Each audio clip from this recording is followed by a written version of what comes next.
کتنی بڑی بات ارشاد فرمائی، فرمایا لا تقنطوا من رحمت اللہ، تم نے میری رحمت سے نا امید نہیں ہونا، اللہ کی رحمت سے نا مالک کیا ملے گا؟ فرمایا ان اللہ یغفر الذنوب جميعا، اللہ سارے ہی گناہ معاف فرما دے گا۔ تو جن لوگوں کو اللہ کی رحمت پر نبی کریم علیہ السلام تشریف فرما ہے، امام غزالی نے لکھا ایک بدو آ گیا، دیہاتی سادہ آدمی، سادے بندے بھی سادے ہوتے ہیں، ان کا بھی اپنا طرز زندگی ہوتا ہے، تو بدو آ گیا، سادہ آدمی تھا، آتے ہی السلام علیکم لے کے نا تو کوئی بات ہی نہیں کی، سیدھا سیدھا ہی کہتا یا رسول اللہ صلی اللہ علیہ وسلم یہ بتائیں قیامت کے دن حساب کس نے لینا ہے؟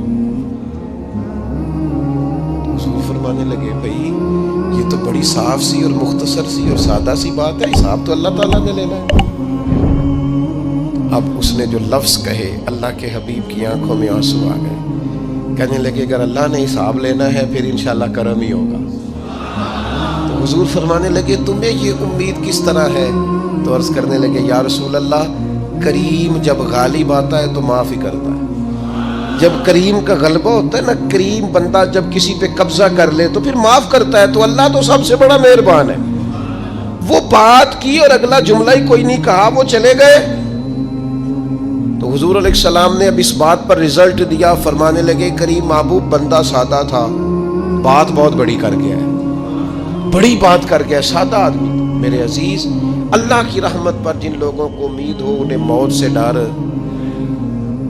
اور پھر جن کو محبوب کی ملاقات کا شوق ہو نا، ہم نے جان دے دی وعدہ دیدار پر، ہم سے وعدہ کیا گیا تھا کہ تم مرو گے نا تو تمہیں دیدار ملے گا، تو ہم نے جان ہی دے دی وعدہ دیدار پر، جان ہی دے دی وعدہ دیدار پر۔ اور پھر فرماتے ہیں نقد اپنا دام ہو ہی جائے گا، فرماتے ہیں ہم نے جان دی ہے اس وعدے پر کہ وہ ملے گا، تو امید ہے کہ یہ سودا ادھار نہیں۔ جیسے ہی قبر میں جائیں گے سامنے حضور کی زیارت نصیب ہو جائے گی، اس لیے لحد میں بھی عشق رخ شاہ کا داغ لے کے چلے، اندھیری رات سنی تھی سو چراغ لے کے چلے۔ یہ حدیث آپ نے بھولنی نہیں، یہ تنہائیوں میں یاد رکھنے کی روایت ہے، یہ تنہائیوں میں پڑھنے کی روایت ہے، یہ اپنے ذوق کو تازہ، جو لوگ کہتے ہیں نا وجد سرور کیف میں جانا چاہتا ہوں، وہ مشکات شریف کی اس حدیث کو دیکھے۔ اللہ کے حبیب علیہ السلام نے فرمایا لوگوں میں تمہیں بتاؤں قیامت کے دن اللہ تعالیٰ بندوں سے پہلا سوال کیا فرمائیں گے اور بندے اس کا جواب کیا دیں گے؟ یا رسول اللہ کرم فرمائیے بتائیے۔ تو کریم فرمانے لگے اللہ تعالیٰ قیامت کے دن بندوں سے سب سے پہلا سوال، اگرچہ بعض اور احادیث میں اور سوالات بھی آئے ہیں قیامت میں جو سب سے پہلے ہوں گے، لیکن اس حدیث میں یہ والا سوال حضور نے بیان فرمایا۔ حضور فرمانے لگے اللہ قیامت کے دن اپنے بندوں سے سب سے پہلا سوال یہ فرمائے گا کیا تم میری ملاقات کو پسند کرتے تھے؟ اوئے ہوئے ہوئے، کیا تمہارا ملنے کو جی چاہتا تھا؟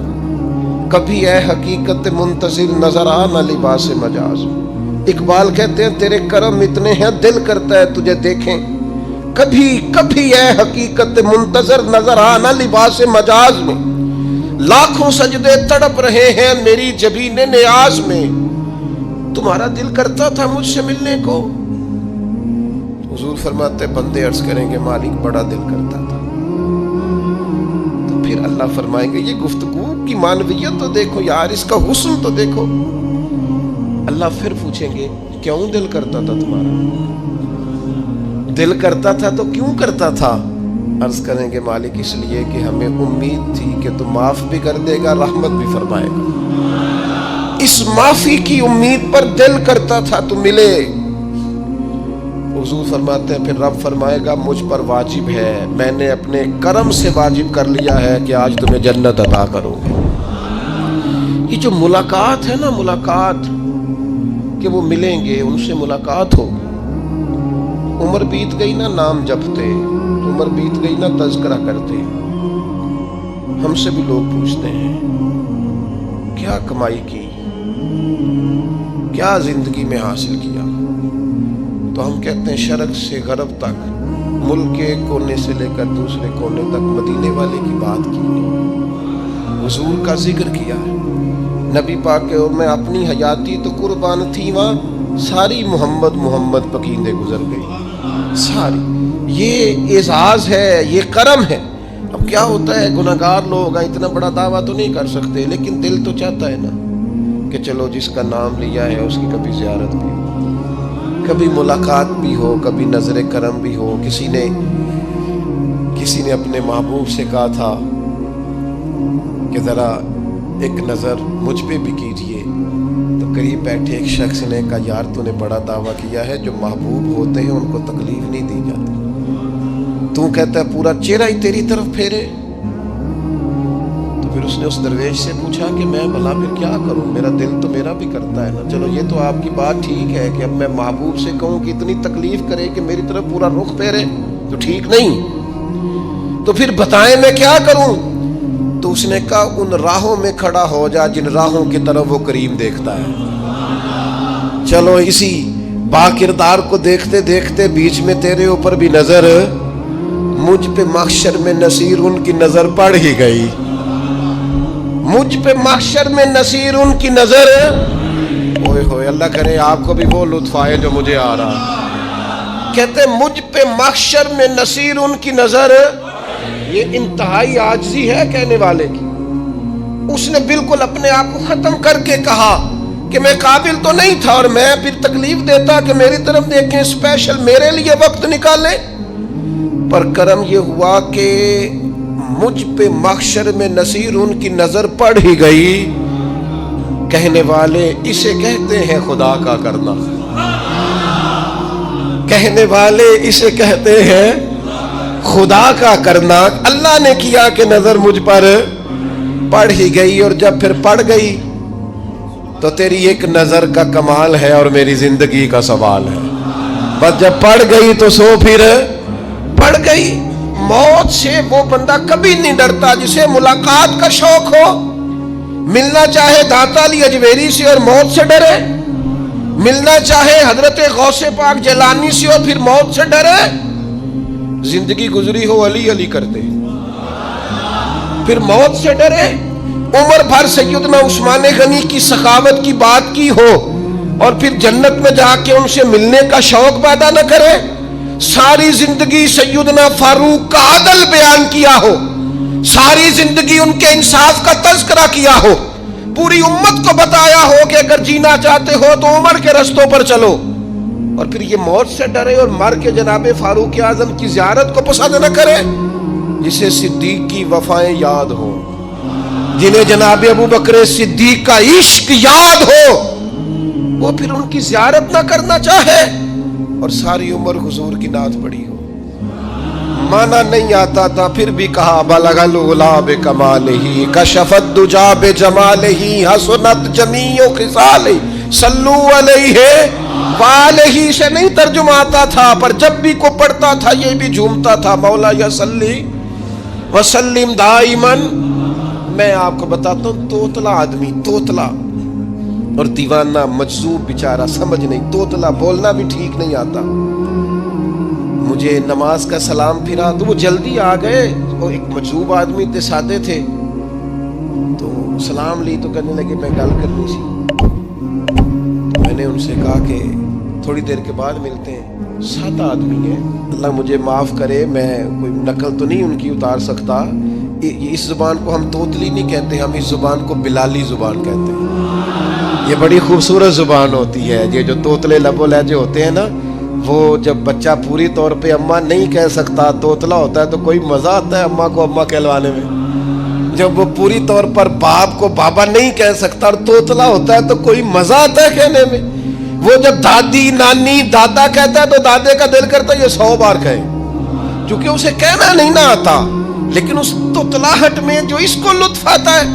مجھے بڑے لوگ آ کے شعر سناتے ہیں، میں نے بڑے خوشگلو نعت خوانوں سے زندگی میں سنا ہے، وہ صاحب میرے پاس آئے اور میں نے کہا بعد میں ملیں گے، تو سادہ آدمی ہے، مجذوب ہے، پورا شعور نہیں رکھتا، مجھے کہنے لگا مصطفیٰ جان رحمت کے بعد، مصطفیٰ جان رحمت پہ لاکھوں سلام کے بعد، یعنی معنی یہ تھا کہ سلام کے بعد، تو اب بڑے بڑے سریلے بندوں سے بھی بندہ سنتا ہے میرا دل کرے، اور میں نے جان بوجھ کے ان سے کہا دوبارہ کیا جائے ذرا، کیونکہ توتلے تھے نا. میں نے کہا تو کہنے لگے مصطفیٰ جان رحمت پہ لاکھوں سلام کے بعد او میرے عزیز یاد رکھو ساری زندگی حضور کی نعتیں پڑھی، نبی پاک کے تذکرے سنے، اب موت سے ڈر جائے؟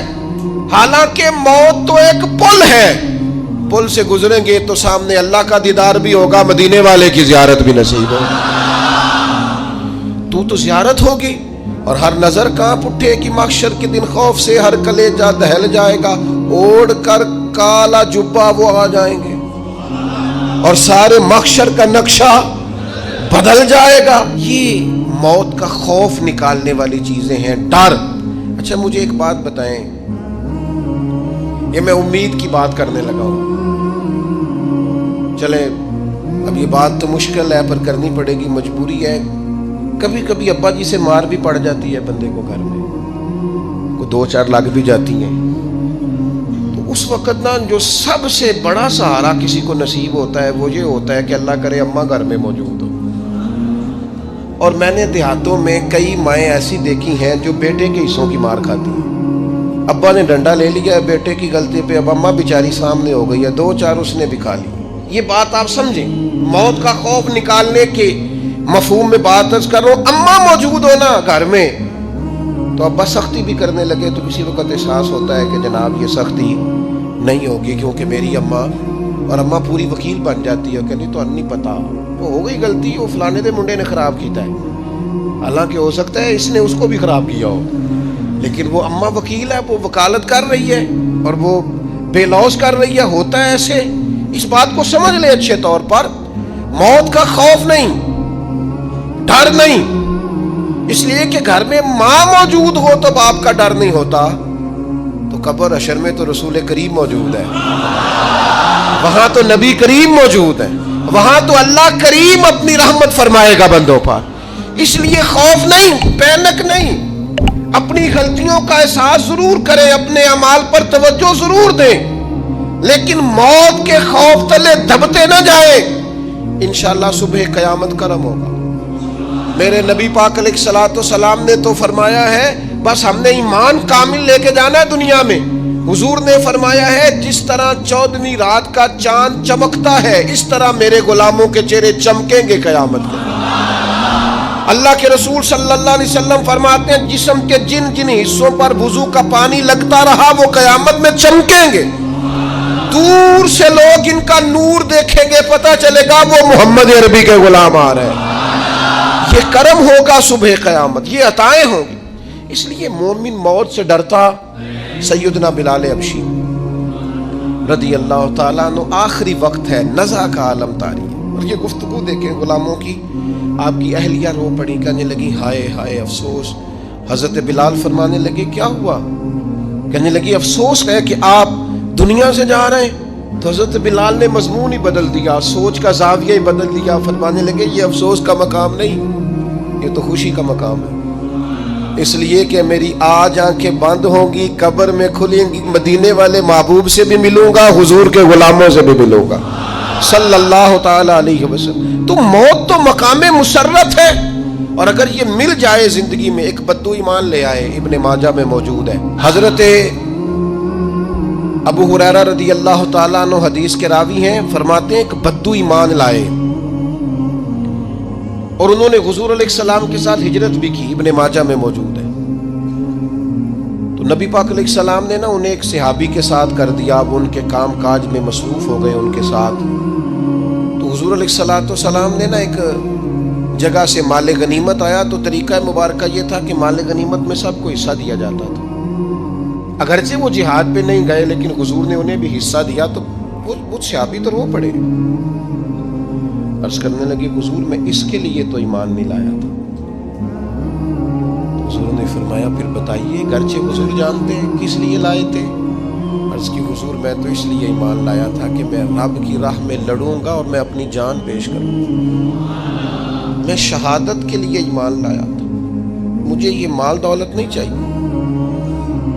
تھوڑی ہی دیر گزری کہ ایک اور مارکے کا اعلان ہو گیا، جنگ کا اعلان ہو گیا. حضور نے فرمایا چلو. وہ گئے اور چند ہی لمحے گزرے کہ وہ میدان میں اترے اور پھر شہید ہو گئے. صحابہ کرام ان کی مقدس لاش مبارک کو اٹھا کے محبوب کے قدموں میں لائے تو نبی کریم نے کیا خوبصورت بات ارشاد فرمائی. حضور فرمانے لگے دیکھو اس نے اللہ کی تصدیق کی ہے تو رب نے بھی اس کی تصدیق فرما دی.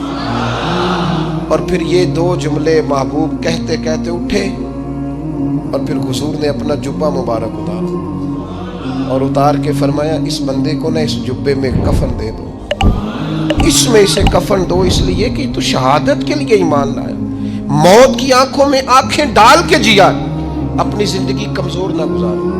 مسلمانوں پہ کافر کا رعب طاری ہو گیا ہے. ایک تو ہوتا ہے نا کہ کوئی مدد کرنا, کوئی آگے بڑھنا, فلسطین کا نام تک نہیں لے رہے حکمران زبان سے, ذکر تک نہیں کر رہے, چینل ذکر نہیں کر رہے.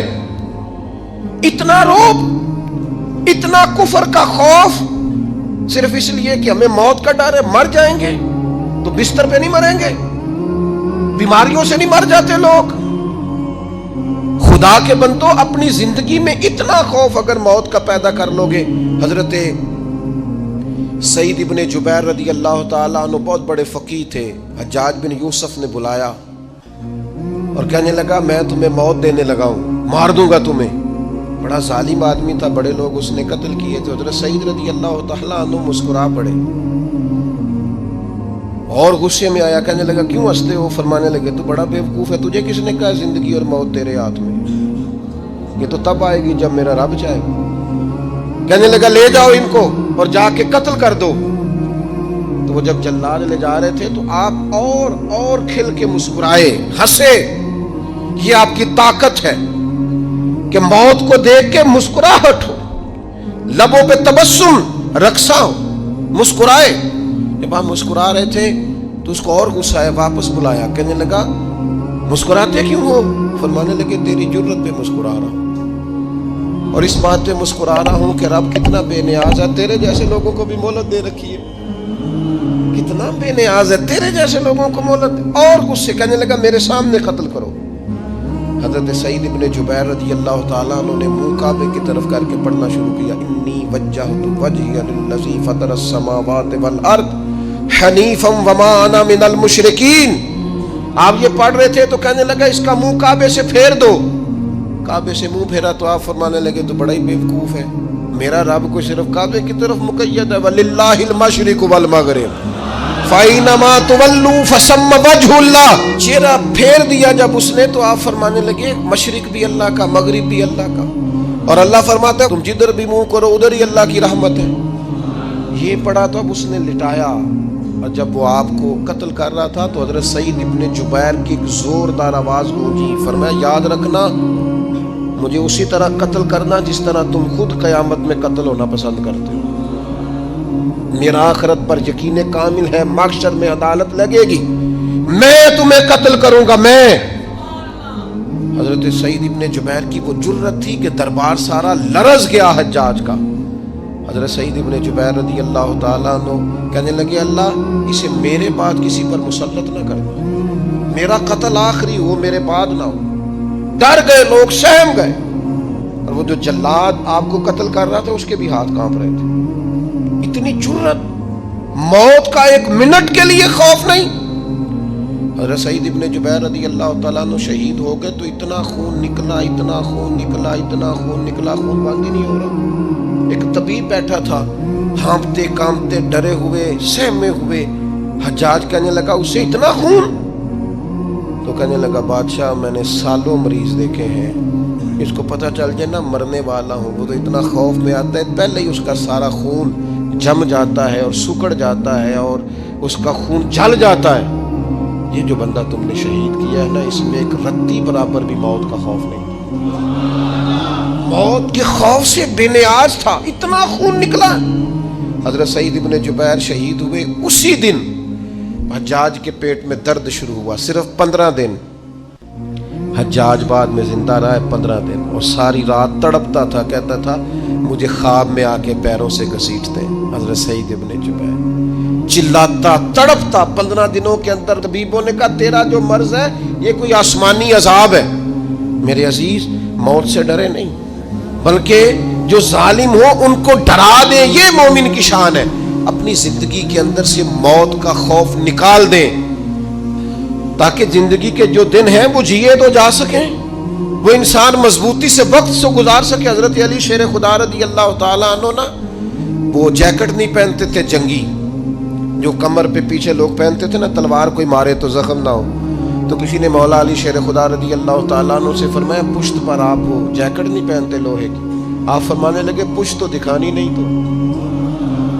تو کہنے لگے موت سے ڈر نہیں آتا؟ فرمایا بالکل بھی نہیں، اور فرمایا مجھے بالکل ڈر نہیں آتا کہ میں موت پر آ گروں یا موت میرے اوپر جا گرے۔